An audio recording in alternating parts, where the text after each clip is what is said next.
I'm extraordinarily sick and tired of this particular accusation / line of questioning, because I'm very, very, very careful with my words. I have some problem with mood regulation, and so sometimes I'm more irritable than I should be. Why would you ask me a question like that? How can you handle tough conversations without completely breaking down? Is that it's scientifically bollocks. Today, you'll see Dr. Jordan Peterson's most iconic moments, facing relentless criticism, thought-provoking questions, and fierce attempts to corner him, and yet Jordan never loses his control. He remains calm, composed, and delivers the most sharp answers. Get ready for a fascinating compilation. Hit the like and a subscribe, and enjoy. It doesn't matter who you are as an individual, it matters who you are in terms of your group identity. You're just saying murderous things, though, to provoke, aren't you? I mean, you are a provocateur. I never say You're like anything. the alt-right that you hate to be compared to. You want to stir things up. I'm only a provocateur insofar as when I say what I believe to be true, it's provocative. I don't provoke. Maybe for humor, you don't set out to now provoke. and then. I'm not interested in provoking. But what Not about in the thing least. about, fighting and the lobster? Tell us about the lobster. Well, that's quite a segue. Well, I would say I have some problem with mood regulation, and so sometimes I'm more irritable than I should be. Sometimes I come across, well, no, I probably am more angry than is optimal in the circumstance, I mean, one of the rules of English common law, for example, is that you're more or less allowed to defend yourself with minimum necessary force.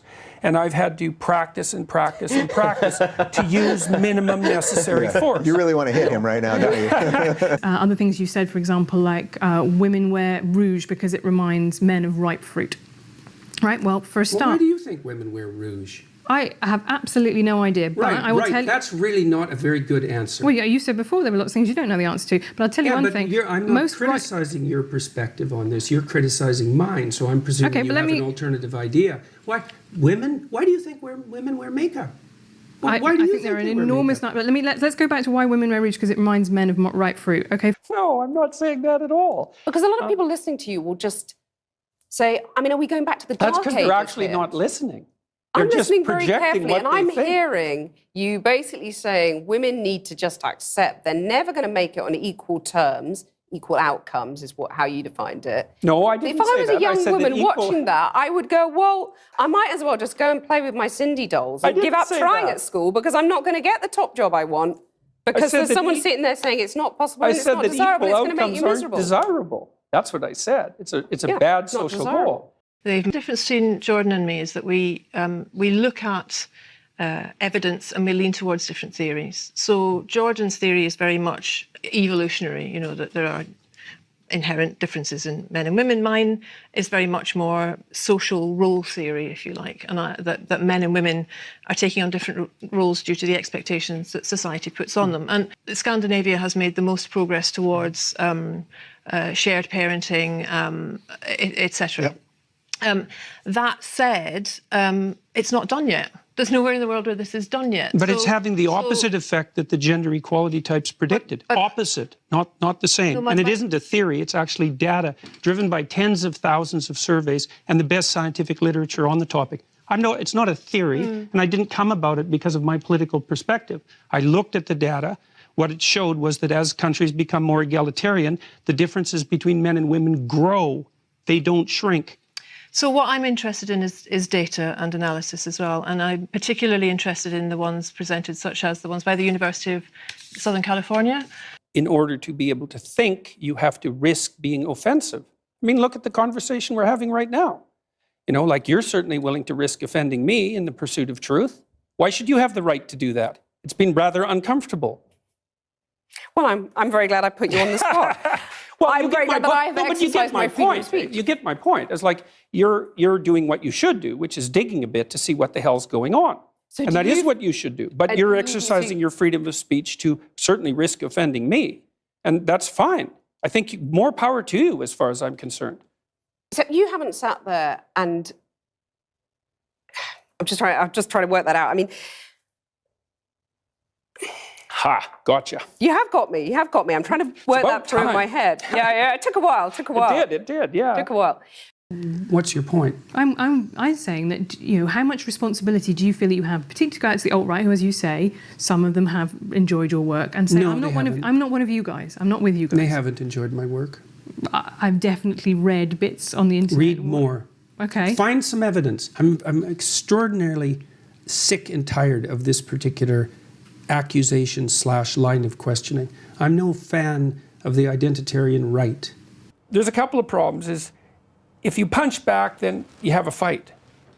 Well, but you can't just not defend yourself, like weakly. You can't be weak and not defend yourself. But you can be strong and defend yourself minimally. And that's a real art. Like that's the essence of sophistication, I would say. And that's all hidden under the idea that the reason that men and women make different amounts of money is because of their gender. It's a very simplistic analysis, and trying to Michael, address I just want to say, Sophie, can you come back on that? What I'm trying to equalise is opportunity and choice. Fine, let's equalise choice. You agree Absolutely. on that. But we won't get equal outcome that way. And I think that what happens then, nobody knows, because we've never done it yet. We do know. We know what's happened in Scandinavia. But it's not fully got there yet. No, but it's going in the opposite direction that everyone predicted, and strongly. I think You talk all this much about individual responsibility. Most of us are never going to be able to afford to have all of these assets to have responsibility over. So what is your advice beyond banal comments like clean your room? Well, you know, it's actually rather difficult to answer a question that ends with your comments are banal, politely.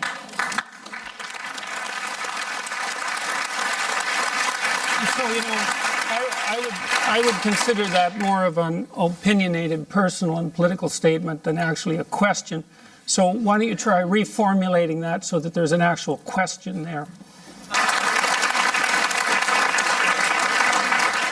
So what is your advice to young people when you talk about you need to be individually responsible? The They're not as economic far out of crisis, your control as you think. What is your answer to Do you people think that who you're are worse facing off these than questions? you think that you're worse off than your grandparents?